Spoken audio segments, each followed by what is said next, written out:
Let us do Prarthana and start the session. Om Guru Brahma, Guru Vishnu, Guru Devo Maheshwara, Guru Sakshat Parabrahma Tasmai Sri Gurave Namaha. Om Annado Sri Jagannatha Madguru Sri Jagadguru Mamatma Sarva Bhutatma Tasmai Sri Gurave Namaha. Om Akanda Mandalakaram Vyaptam Yena Characharam Tatpadam Darshitam Yena Tasmai Sri Gurave Namaha. The only Guru of three religions, Traitatiram originator, sensational writer, Hindu virtue donor, the emperor of spiritual kingdom, the author of more than 100 divine holy scriptures, Sri Acharya Prabodhananda Yogeshwar. We are learning Traitatiram Bhagavadgeetha, interpreted by Sri Acharya Prabodhananda Yogeshwar. Let's pray our Guru to provide us the wisdom in a right manner. We are learning prologue, that is the interpreter's introduction, interpreter's foreword over here. So we are keep on continuing learning the prologue matter, where we come to know about the purpose of the Gita, how it is going to help us to destroy our karma. So last time we started learning about the is Kurukshetra called Dharma Kshetra or not. So we learned some of the matters related to that, and we were knowing about the what is dharma and what is ethics, ethics, and what is what are unethical things. So in the external world, what are we call ethics, ethics, ethical things, unethical things, justice, injustice, those kind of things. They are completely related to the external world, and by following them, you will get sin and virtue, those kind of things. When you follow the dharmam, so dharmam what it does, so based on the dharmam you follow, that dharmam is going to destroy sin and virtue, both of them. And nowadays, the people who are doing charities, they are telling that they are doing dharma.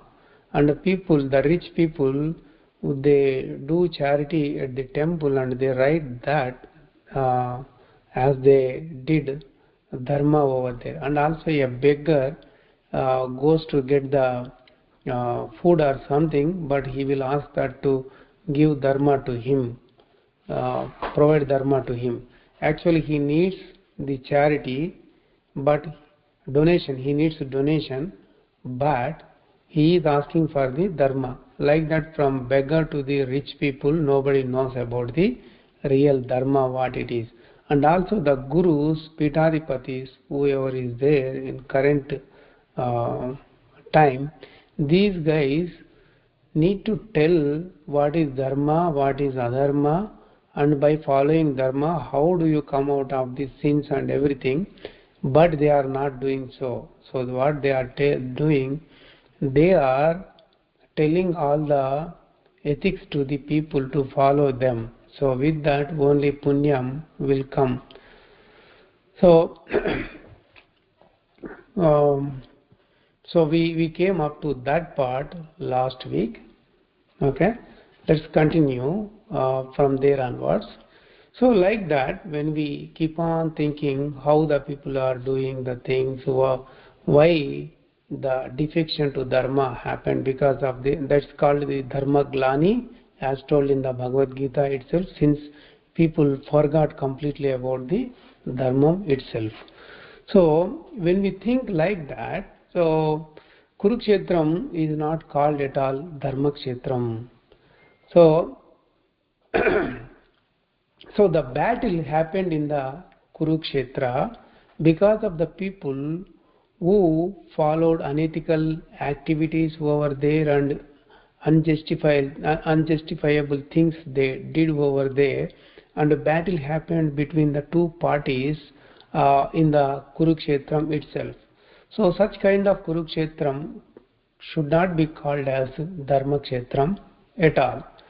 So during that time, in the Mahabharata battlefield, both the parties, Kauravas and Pandavas, they crossed the limits and they did not follow the ethics at all. In the battlefield, They crossed over all the limits of um, the ethics of the battle or war, and they cheated each other, they killed each other.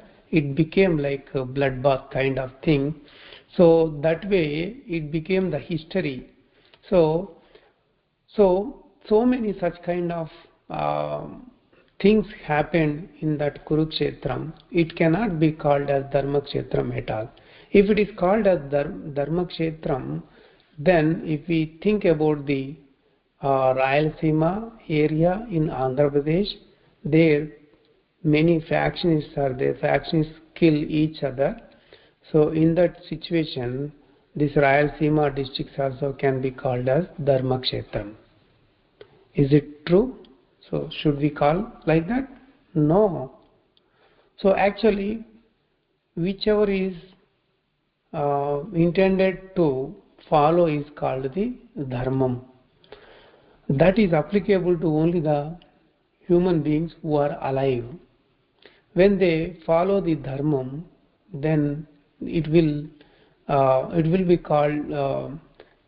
So based on that, whether a man follows it or not follows it, he will be called as the one who follows the righteous person or unrighteous person, like that. But there is no meaning to name a uh, particular land calling it as Dharmakshetram at all. According to the science, every object has its own dharma at all. Dharma. Every object has its own dharma according to the science. Similarly, the Brahma Vidya, which tells about the science of yogam, according to that, there is a dharma to divine as well. Whenever a human being follows divine dharma, he can also become divine person. He can also merge with the divine. He will convert into divine. So a human being came out of the absolute soul, that is called the mortal soul. So the mortal soul, he has to follow the dharma of the absolute soul, that is called his own dharma. Whenever he follows that, he will go to the level of the absolute soul itself. Though the air and water both are different, but water came from air. So water can convert back into air. In order to convert the water into air, we need an experiment. Similarly, in order to Jivatma to convert into Paramatma, yogam is required, by which experiment the water is converting into air. That is completely explained by our scientists. Similarly, the Lord Krishna, he revealed the yogam, how a jivatma, the mortal soul, can be converted back into absolute soul. So scientists revealed the methods in the experiment how we convert the water into air.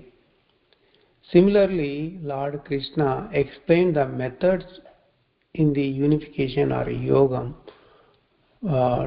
to get merged with the Paramatma. Those kind of methods are available in Bhagavad Gita. It is a sign, the matter of science. It is a matter of science where the water getting converted into air. Similarly, it is a scientific matter where mortal soul can be converted into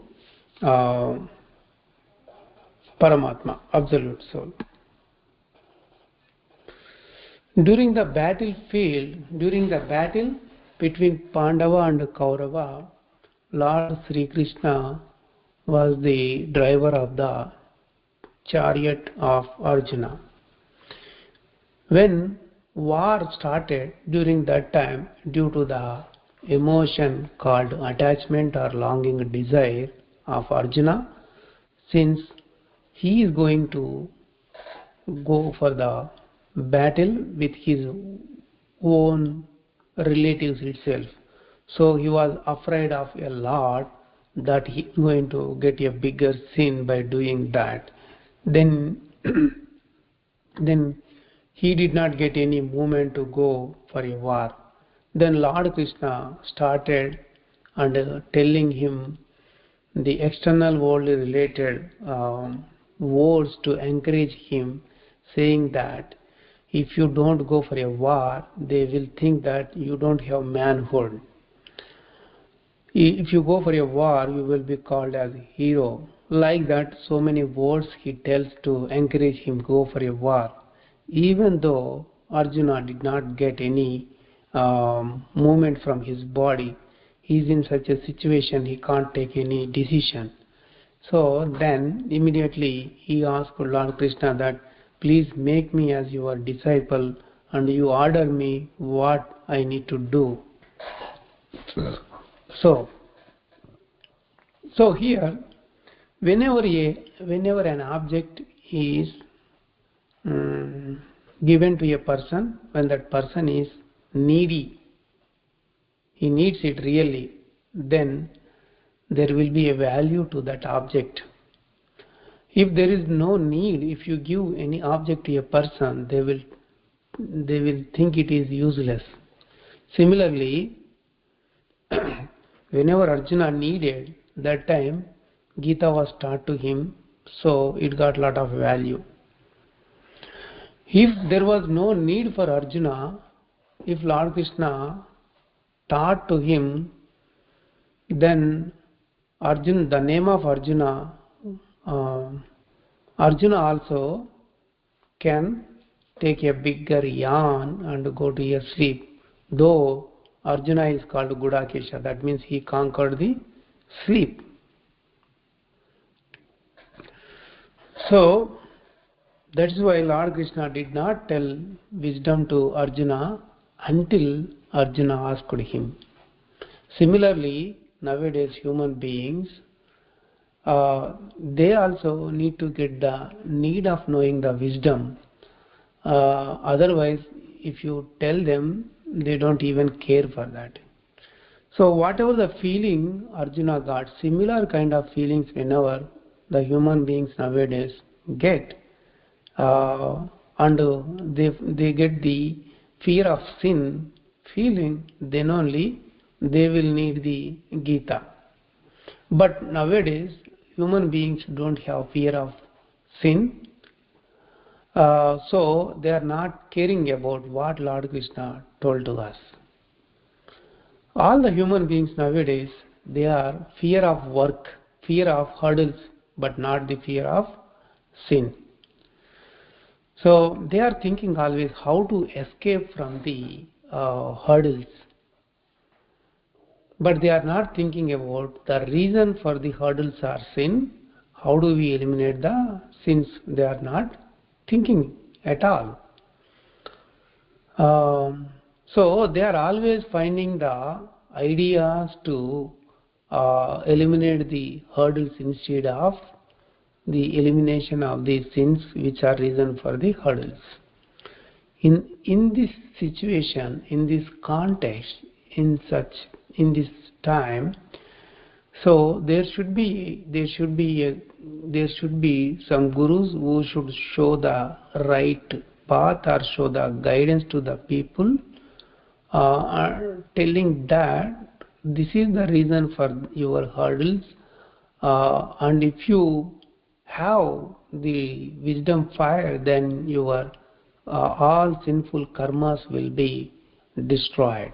But they are not telling so. What they are saying, you go to a temple and make walk 5 rounds or 6 rounds around the temple, or they are telling to perform yagnas or yagas, or telling them to do charities, prayers, worships, blah blah blah things.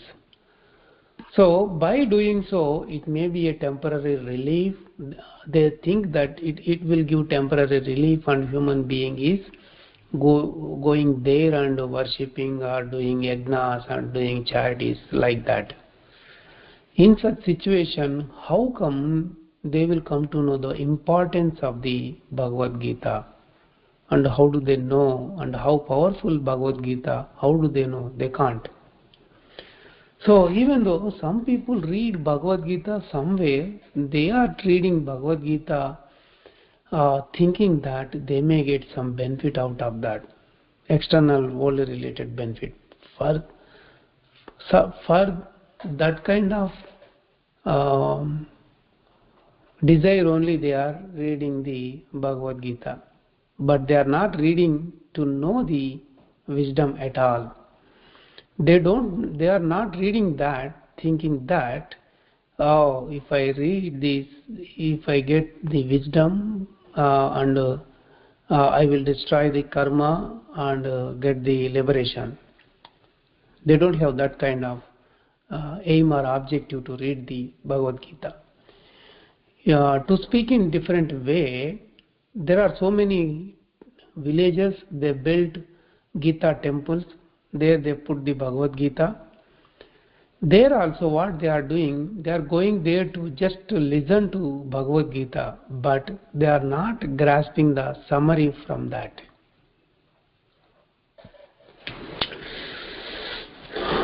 In such kind of time, there are the people who are thinking about what is Gita, what is the summary of the Gita. So for those kind of people, those kind of people, what they did, they identified lot many defects and issues, unknown things, and a lot of confusion over there in the Bhagavad Gita, what they have, and they are trying to search for the truth.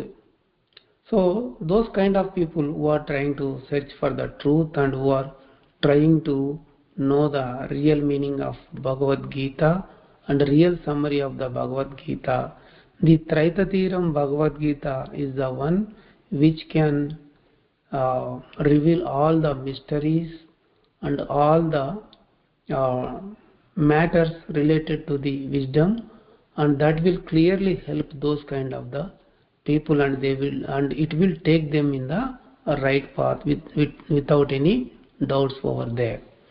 Let us end the session over here. Let us do Mangala Pradhan. Om Mangalam Gurudevaya Mahaniya Prabodhatmane Sarvaloka Sharanyaya Sadhurupaya Mangalam. Prabodharnam to everyone.